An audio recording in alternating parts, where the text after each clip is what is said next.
will be here this morning, where they went around the Supreme Court decision by introducing the so-called performance-based rate system, which in effect restored taxes, including income taxes, as pass-on charges to consumers.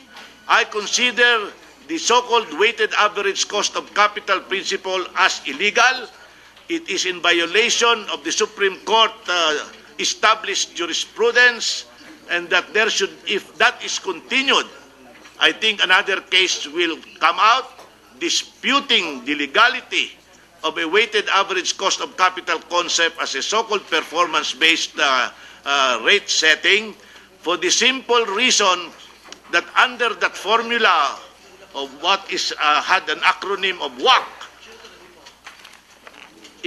income taxes have been injected into the formula, and worst of all, in the determination of the rate base, the even future investments that are not yet in place and may or may not happen, even projected acquisition of assets which are not yet serving the consumers, are already included in the rate base, and in that extent, that formula is not acceptable in our country based on established jurisprudence of the Supreme Court. And any indirect way of injecting back into the calculation of the rate base the income taxes that has already been ruled out by the Supreme Court will continue to be illegal, even if the ERC will tolerate it, because I doubt seriously if they understood the implications of re-injecting income tax as a pass-on charge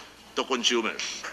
Now, finally, we will relate back to the objection of the foreign chambers of commerce about amendments to the APIRA law. There are many amendments to the APIRA law that will, in fact, effectively reduce the price of electricity. The problem with that statement from the foreign chambers of commerce is that they were only objecting in general to the amendment of the APIRA law, but most probably they were only limiting themselves to the open access provision. There are discussions whether we should amend the law to make it conform with the restrictions, or have an interim arrangement that is mutually agreed upon by all the stakeholders and power players. But there are decidedly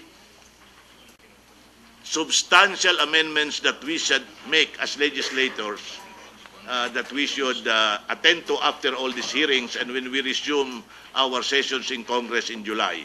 This representation is drafting several amendments. I've outlined the specifics of it in my privileged speech and will pursue those amendments, but we certainly would like to assure everyone, including the foreign chambers of commerce, that we will invite them, we will discuss them with them, as well as listen to their own points of view before we proceed. But decidedly, it is my well-considered opinion that amendments to the APIRA law will have to be made, at least in some aspects of them.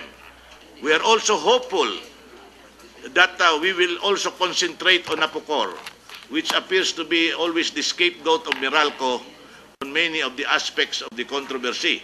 And we would also like to listen to Napocor's standpoint later on in the day. Now, with that, Mr. Chairman, I've made the summary. We can now proceed on the other major aspects of the hearing. Thank you, Mr. Chairman. Thank you, Congressman Villaverde, for the very short summary. May we now, Mr. Chair, now recognize Congressman Gingona. Thank you, Mr. Chairman. Just a few points on sa first gas po, no? Ayon sa hearing last time, lumalabas according to Congressman Villafuerte na meron kayong ghost deliveries na binabayaran ng Meralco. At siguro kung meron talagang ghost deliveries, tama lang na sinasabi ni Congressman Villafuerte na dapat isauli nyo sa taong bayan. Number one, meron ba talagang ghost deliveries at magkano ba talagang katumbas nitong ghost deliveries?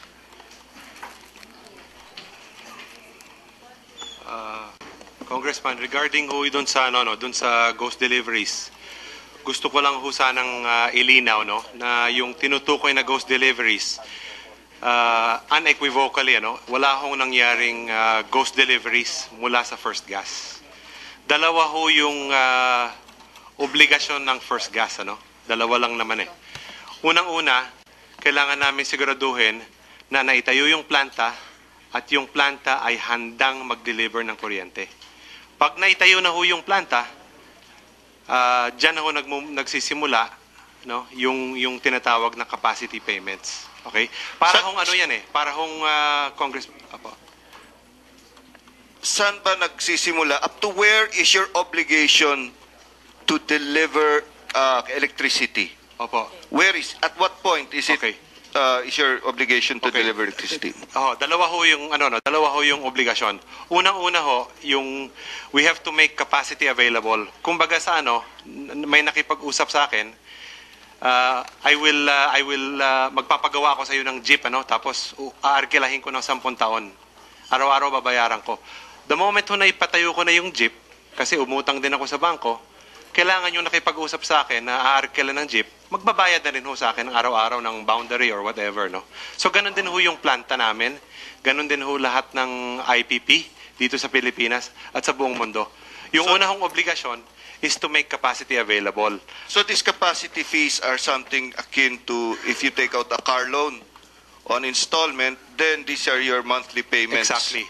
Ngayon, yung capacity fee ho na yon is the first part, Yung pangalawang bahagi ho ng equation, pag sinabi ho ng Meralco, o sige, tumakbo ka na, gumawa ka ng kuryente at mag-deliver ka na, doon ho papasok yung mga fuel, yung lube oil, yung variable operations and maintenance charge. Pero yung obligasyon ho ng aming planta ay mag-deliver ng kuryente doon ho sa aming power plant fence.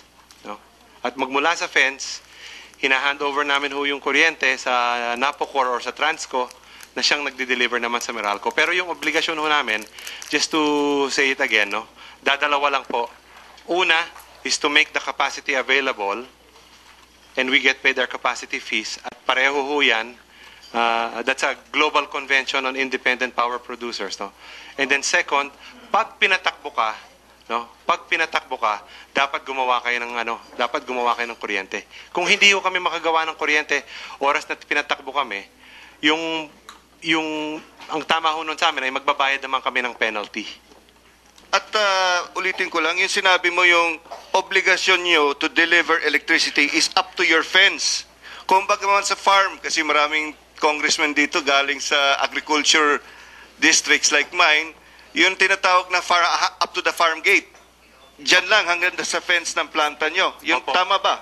Opo, hanggang doon lang po sa fence, plant fence.